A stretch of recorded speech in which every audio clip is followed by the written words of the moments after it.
جیسے مثلا عرفہ کا دن ہے 9 ذوالحجہ، تو عرفے کے دن کے لیے روزہ رکھنے کو بڑی فضیلت کا روزہ قرار دیا اور فرمایا کہ جو شخص روزہ رکھے تو اس میں اللہ تعالی سے امید رکھتا ہوں کہ جو شخص یہ روزہ رکھے گا تو اس کے پچھلے ایک سال کے گناہوں کا کفارہ ہو۔ یہاں ایک بات واضح کر دوں کہ بعض مرتبہ دل میں خیال آتا ہے اور لوگ پوچھتے بھی ہیں کہ جیسے مثلا ہم آج 9 ذوالحجہ کا روزہ رکھیں یا رکھنے کا ارادہ کریں تو کیوں؟ عرفے کا دن تو کل گزر گیا۔ حج کا جو عظیم ترین رکن ہوتا ہے، سب سے بڑا رکن وقوف عرفات، تو سارے حجاج 25 لاکھ حجاج کل عرفات میں جمع ہو کر وہ رکن ادا کر چکے، وہ تھا درحقیقت یوم عرفہ۔ تو ہمیں بھی روزہ کل رکھنا چاہیے تھا، گزشتہ کل، جبکہ سارے حجاج میدان عرفات میں جمع تھے۔ اور اب تو لوگ جو ہیں عرفات کا وہ منظر اپنے گھروں میں بیٹھ کے دیکھ لیتے ہیں۔ تو وہاں جب لوگ حجاج عرفات میں جمع ہیں، اللہ تبارک و تعالیٰ کے حضور حاضر ہیں، دعائیں کر رہے ہیں، وقوف کر رہے ہیں، تو اسی وقت میں ہم بھی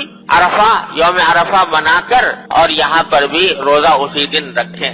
اور بعض لوگوں نے امریکہ میں فتویٰ بھی دے دیا کہ ہمیشہ عید الاضحیٰ جو ہے وہ ہمیشہ وہاں کے حساب سے بنانی چاہیے، کیونکہ چاہے 28 دن کیوں نہ ہوئے ہوں، چاہے 29 دن پورے نہ ہوئے ہوں، 31 ہو جائیں، کچھ ہو جائیں، لیکن ان کے ساتھ بنانا چاہیے۔ یہ بالکل غلط بات ہے۔ دیکھیے اللہ تبارک و تعالیٰ نے ہر خطے کے رہنے والوں پر وہاں کے اپنے افق کے لحاظ سے جو حالات پیدا ہوتے ہیں وہ ان کو ان کا پابند بنا۔ آج دیکھو ہم یہاں اس وقت جمعہ کے لیے جمع ہیں، اللہ تعالیٰ کے فضل و کرم سے جمعہ کی نماز پڑھ رہے ہیں، ظہر کا وقت ہے ہمارے پاس۔ امریکہ میں ابھی فجر بھی طلوع نہیں ہوئی، صبح بھی نہیں ہوئی، سو رہے ہیں لوگ وہاں پر پڑے ہوئے۔ جب ہم یہاں فجر پڑھ رہے ہوتے ہیں تو امریکہ میں کہیں مغرب کہیں عشاء ہو رہی ہوتی رات ایک دن پہلے۔ تو اگر یہ ہو کہ بھئی جس وقت سارے لوگ، سارے مسلمان جس ایک وقت میں عبادت انجام دیں تو یہ ممکن نہیں ہے، ہو نہیں سکتا کہ سارے مسلمان پورے روز زمین پر ایک دن میں ایک وقت میں عبادت۔ میں کسی زمانے میں فجی آئیلینڈ ایک جزیرہ ہے وہاں گیا تو وہاں جو آج کل کے حساب سے جو جغرافیہ اعتبار سے ڈیٹ لائن بنائی ہوئی ہے، وہ ڈیٹ لائن وہاں سے گزر رہی، یعنی دن سب سے پہلے وہاں طلوع ہو۔ تو وہاں کی ایک بستی تھی، انہوں نے آ کر مجھ سے کہا کہ آپ ہمارے ہاں آئیں کچھ بیان کریں، اور کہا کہ ہمارے ہاں بیان کرنے کی خصوصی آپ کو امتیاز کی بات یہ بتاؤں کہ ہم نے ہماری جو مسجد ہے وہاں، تو وہ دنیا کی وہ مسجد ہے جس میں ساری دنیا میں سب سے پہلے فجر کی اذان ہوتی ہے۔ دنیا میں اس سے پہلے کہیں فجر کی اذان نہیں ہوتی، کیونکہ تاریخ وہاں سے شروع ہو، ڈیٹ لائن پر واقع ہے۔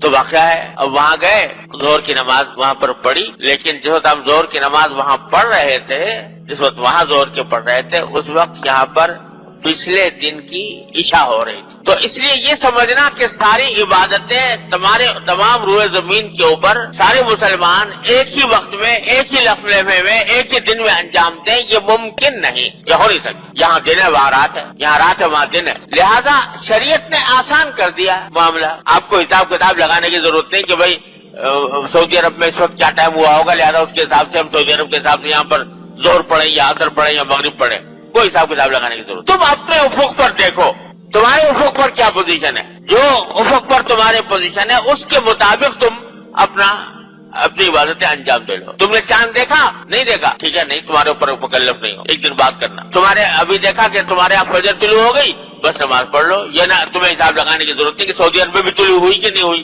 اور مکے میں جب وہ نماز ہوگی تو سب فجر پڑھیں گے ہم، جب مکے میں اذان ہوگی۔ اس کا ہمیں مکلف شریعت نے نہیں کیا، ہمیں اس بات کا مکلف کیا ہے کہ ہمارے افق کے لحاظ سے جو صورتحال ہے اس کے مطابق عبادتیں انجام دیں۔ لہذا اگر وہاں ایک دن پہلے چاند نظر آ گیا اور ہمارے ہاں ایک دن بعد نظر آیا، کوئی فرق نہیں پڑتا، وہ ہمارے ایک دن بعد ہم عید الاضحیٰ منائیں گے، وہ ایک دن پہلے منائیں گے، وہ ایک دن پہلے عرفات میں بیٹھے ہم ایک دن بعد۔ تو ہمیں جو حکم ہے وہ یہ کہ جب 9 ذوالحجہ تمہارے حساب سے آئے تو اس وقت تمہارے لیے یہ فضیلت حاصل ہوگی، روزہ رکھنے کی فضیلت حاصل۔ لہذا یہ سمجھنا کہ وہاں تو ایک دن پہلے ہو گیا، ہم ایک دن بعد منا رہے ہیں، یہ جو دل میں خیالات لوگوں کے پیدا ہوتے ہیں، یہ سب اس کی طرف کوئی توجہ دینے کی ضرورت نہیں. بعض لوگ اس کو اپنے بذا میں خود یہ سمجھتے ہیں کہ بھئی اب تو سائنس کا دور ہے، تو سائنس کے دور میں کے لحاظ سے اب جب وہاں عرفات کا دن ہو گیا تو ہمیں کیا ضرورت ہے،